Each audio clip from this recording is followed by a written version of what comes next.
Alors aujourd'hui, c'est une randonnée à domicile puisque la destination est à vue au Saut du Lit. Le col de la Rousse se situe à 2147 mètres d'altitude. Et notre itinéraire passera par l'abbaye de Boscodon, point de départ historique puisque fondée au XIIe siècle, vers 1130, au pied du versant sud du col. C'est un pur chef-d'œuvre de l'art roman alpin. Elle appartenait à l'ordre du Chalet et possédait de vastes pâturages jusqu'au col de la Rousse. Elle contrôlait donc la transhumance et les relations avec la vallée de l'Ubaye. Le chemin que nous allons suivre depuis l'abbaye vers le col de la Rousse suit très probablement le tracé médiéval emprunté par les moines. Et notre itinéraire part de la Grande Cabane.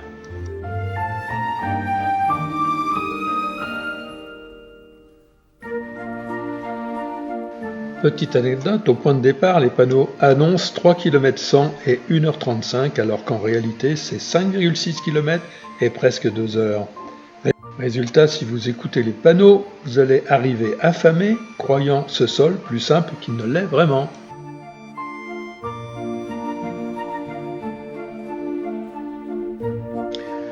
Au passage, quelques belles billes de mélèze, ce bois naturellement résistant aux intempéries, aux insectes et aux champignons.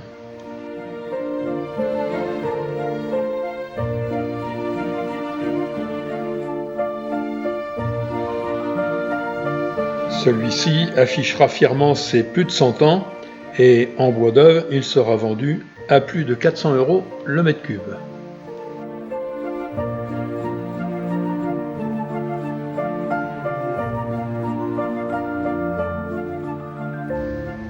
Ce col est le point le plus bas du massif du Parpaillon, ce qui en faisait une voie de passage ancestrale très empruntée entre la vallée de la Durance et celle de l'Ubaye.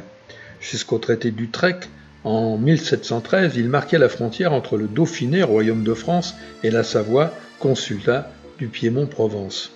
Pendant longtemps, c'était le passage des troupeaux entre les abbayes de Boscodon, vallée de la Durance, et de Laverque, vallée de l'Ubaye. Et jusqu'aux années 1950, les agriculteurs de Crau empruntaient ce col pour vendre leurs produits au marché du Lauzet.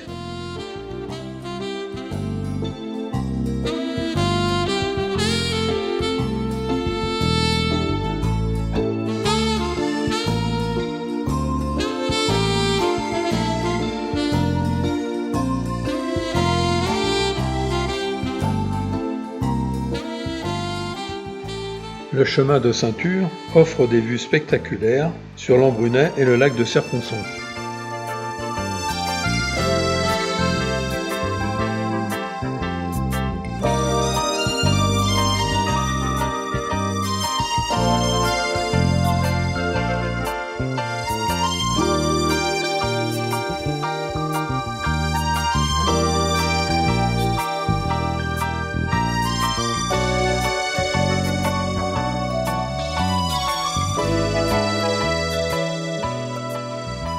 On aperçoit le cirque de Bragousse avec ses carnioles et ses roches altérées, mais je vais y revenir.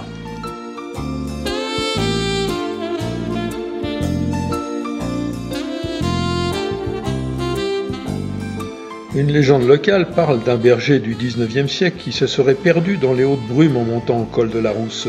Certains affirment entendre parfois le soir ces clochettes résonner dans la brume, bien que nul ne puisse dire s'il s'agit du vent ou d'un esprit montagnard rieur.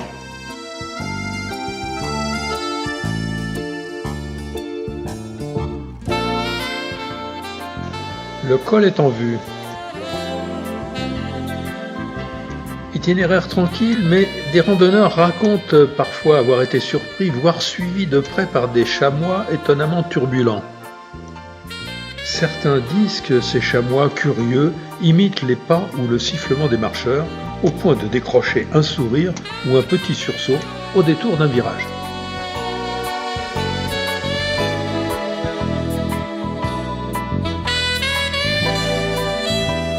Le vallon du Clos du Mélèze qui va permettre de redescendre sur le l'Ubaye et le Lauzet. Et la randonnée vers le col de la Rousse est souvent combinée avec l'ascension du pic de Charance, 2316 mètres, en face, offrant des vues panoramiques magnifiques notamment sur le cirque du Morvan.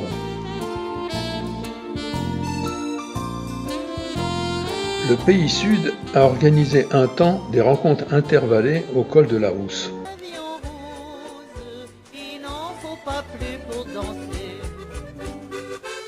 La manifestation célébrait l'histoire et la biodiversité, incluant souvent des animations traditionnelles. On y montait de crocs ou du lauzet en compagnie de chèvres, d'ânes, de lamas, et en 2013, les 300 ans du traité d'Utrecht ont été célébrés par la pose d'un panneau historique.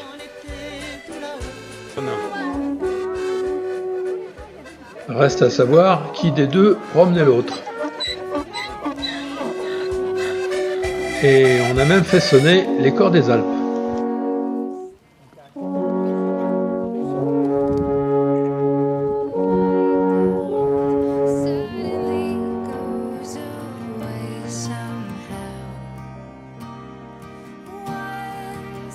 Un dernier regard sur ce col magnifique, sur la vallée d'Embrun. Un petit pique-nique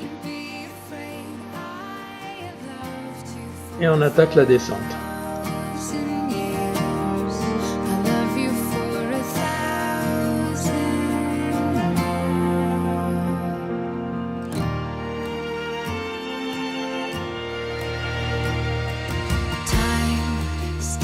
Sur le versant ouest du col, juste en dessous, s'étend le cirque de Bragousse, remarquable pour ses formations de carnioles.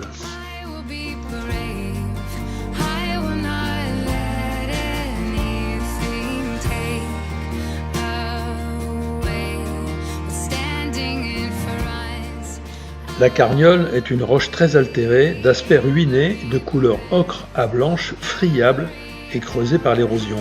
Elle donne un paysage presque lunaire. Ce type de roche est très rare dans les Alpes et instable, ce qui rend les pentes abruptes et parfois glissantes. Curiosité géologique incontournable, le cirque est le résultat d'une intense érosion glaciaire et de hautes montagnes où l'action du gel et du dégel est omniprésente. Il est composé d'une grande variété de roches sédimentaires.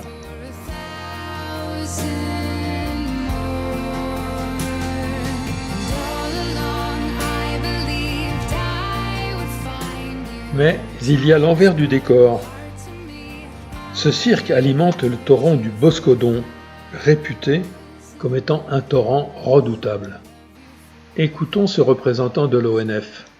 Nous avons les marnes noires, nous avons ensuite les carnioles avec le gypse, et puis ensuite nous avons tout ce qui est moraine et tout ce qui est calcaire. Et donc ces matériaux sont prélevés ici, après sont transportés dans le chenal d'écoulement, et puis vont se déposer sur le cône de déjection du torrent de Boscodon.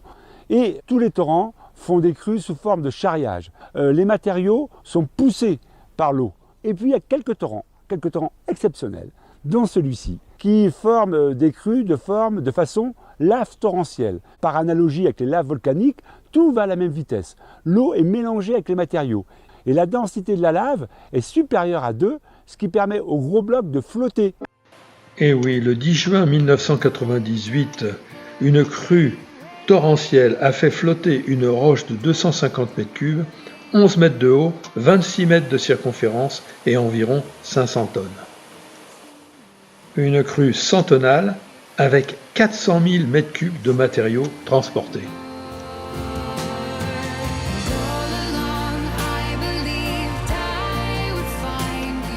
Vous comprenez maintenant pourquoi il y a un feu rouge sur la Nationale 94 invitant à un arrêt absolu en cas de danger.